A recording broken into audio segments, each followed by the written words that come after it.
Hello बच्चों, let's read this question. The question says a beaker filled with a gas is heated first with the lid closed tightly, and another similar beaker filled with the same gas is heated with the lid allowed to move.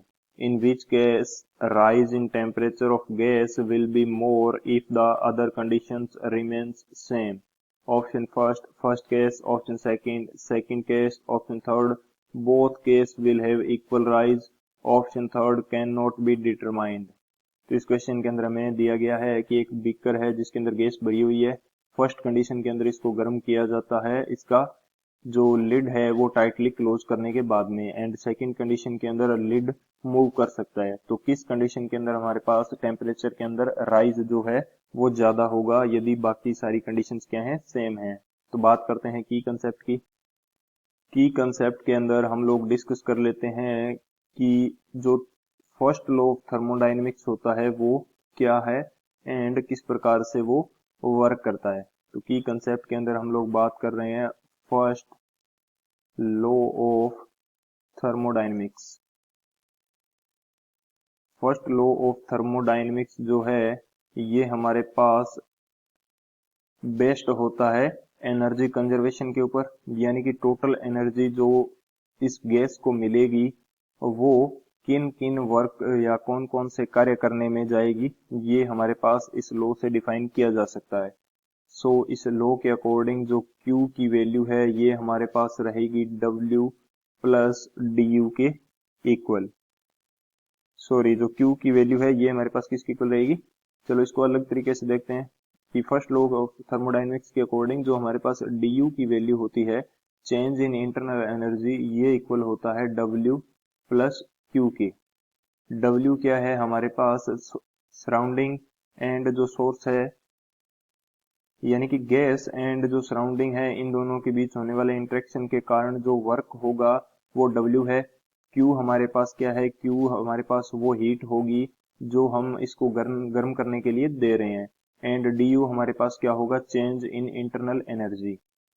यहाँ पे मैं लिख देता हूँ DU हमारे पास क्या है, change in internal energy. Change in internal energy यानी कि गैस की इंटरनल एनर्जी कितनी चेंज होगी वो DU से फाइंड आउट किया जा सकता है। सेकंड में बात करता हूं कि जो DU है, DU की वैल्यू वो किस प्रकार से फाइंड आउट की जाती है। DU की वैल्यू हमारे पास होती है N into CV delta T। N क्या है, N is the number of moles, CV is the molar heat capacity at constant volume, molar heat capacity at constant volume, at constant volume के ऊपर जो है ये हमारे पास CV रहती है, एंड डेल्टा T क्या है, change in the temperature. DU हमारे पास चेंज इन इंटरनल एनर्जी है। सो ये दो हमारे की कंसेप्ट हो जाते हैं। इन दोनों की कंसेप्ट की हेल्प से इस क्वेश्चन को सॉल्व करते हैं। अब यदि बात करें हम सॉल्यूशन की, तो हमें एक बीकर दिया हुआ है जिसको फर्स्ट कंडीशन के अंदर इसका लिड जो है टाइटली क्लोज करने के बाद में इसको गर्म किया जाता है। यहाँ पे ये हमारे पास बीकर है, इसका लिड जो है ये टाइटली क्लोज्ड है। यदि लिड क्लोज्ड है तो हमारे पास इस कंडीशन के अंदर क्या हो जाएगा, वॉल्यूम जो है ये कांस्टेंट हो जाएगा। वॉल्यूम क्या हो जाएगा, कांस्टेंट। अब यहाँ पे यदि मैं बात करता हूँ कि first law of thermodynamics apply करते हैं तो डेल्टा U क्या होगा, Q प्लस W। सो यहाँ पे जो Q की वैल्यू है, हीट सप्लाई, ये हमारे पास सेम रहने वाली है दोनों केसेस के लिए। दोनों केसेस के लिए सेम क्यों रहेगी, क्योंकि हमें क्वेश्चन के अंदर बोला है कि जो हीट की जो गैस की अमाउंट है वो सेम है, सभी को सेम, इस गैस को जो दोनों कंडीशन के अंदर सेम स्टोव से गर्म किया जाता है एंड अदर कंडीशंस भी सेम है, तो जो हीट सप्लाई होगी वो दोनों कंडीशंस के अंदर क्या आएगी, सेम आएगी।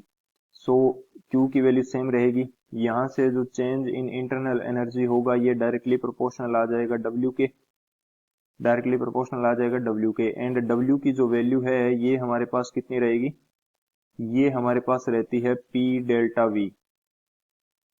P delta V। चलो इसको डायरेक्टली प्रोपोर्शनल को हटा देते हैं। एक बार यहाँ से मैं डायरेक्ट मेजर करता हूँ किसकी वैल्यू, W की वैल्यू। W की वैल्यू मेरे पास क्या होगी, P delta V। And volume मेरा कांस्टेंट है तो डेल्टा V की वैल्यू 0 होगी, तो W की वैल्यू भी क्या हो जाएगी, 0 हो जाएगी। यानी कि टोटल की टोटल जो हीट इसको मिलेगी वो इंटरनल एनर्जी चेंज करने में जाएगी। तो इस कंडीशन के अंदर जो Q की वैल्यू है वो du के इक्वल होगी। तो यहाँ से टोटल की टोटल जो हीट है वो इंटरनल एनर्जी को चेंज करेगी। अब बात करते हैं सेकंड कंडीशन की। सेकंड कंडीशन के अंदर हमारे पास क्या बोला गया है कि ये जो बीकर है इसके अंदर गैस सेम है, लेकिन इसको ओपन लिड कंडीशन के अंदर हम गर्म करते हैं या फ्रीली मूव कंडीशंस के अंदर गर्म करते हैं। तो यहाँ पे जो हमारे पास प्रेशर होगा ये कांस्टेंट हो जाएगा। प्रेशर जो होगा ये हमारे पास क्या हो जाएगा, कांस्टेंट, क्योंकि ये प्रेशर 1 atm के इक्वल हो जाएगा। वायुमंडलीय जो दाब है इसके इक्वल हो जाएगा, एटमॉस्फेरिक प्रेशर के इक्वल हो जाएगा। तो यहाँ पे फर्स्ट लॉ ऑफ थर्मोडायनेमिक्स यदि अप्लाई किया जाए तो डेल्टा यू क्या होगा, Q प्लस W। यहाँ पे जो हीट दी जाएगी Q ये आएगी डेल्टा U माइनस W के इक्वल। एंड यहाँ पे W की कुछ ना कुछ वैल्यू होगी, तो वो वैल्यू क्या हो जाएगी, P डेल्टा V। P की वैल्यू फिक्स है, डेल्टा V कुछ ना कुछ वॉल्यूम के अंदर चेंज होगा। सो यहाँ पे जो हीट इसको मिलेगी कंटेनर को वो टोटल हीट इसकी इंटरनल एनर्जी को चेंज नहीं करेगी, बल्कि उसका कुछ पोर्शन वर्क करने में जाएगा। सो हमने अभी एक कंडीशन और देखी थी कि जो du की वैल्यू है ये किसके इक्वल रहती है, NCV डेल्टा T। ये किसके इक्वल रहती है, NCV डेल्टा T। n यहाँ पे दोनों कंडीशन के अंदर कांस्टेंट है एंड CV की वैल्यू सेम गैस है तो ये भी कांस्टेंट रहेगी। सो du की वैल्यू डायरेक्टली प्रोपोर्शनल आएगी डेल्टा T के, यानी कि जितनी ज्यादा इंटरनल एनर्जी चेंज होगी टेम्परेचर के अंदर राइज भी उतना ही ज्यादा होगा। सो फर्स्ट कंडीशन के अंदर जो टोटल हीट है वो जा रही है इंटरनल एनर्जी को चेंज करने में, लेकिन सेकेंड कंडीशन के अंदर वो टोटल हीट इंटरनल एनर्जी को चेंज नहीं कर रही है, जबकि उसका कुछ हिस्सा वर्क करने में भी जा रहा है। सो हमारे पास इंटरनल एनर्जी के अंदर चेंज किसके अंदर ज्यादा होगा, फर्स्ट कंडीशन के अंदर ज्यादा होगा सेकेंड कंडीशन की तुलना में।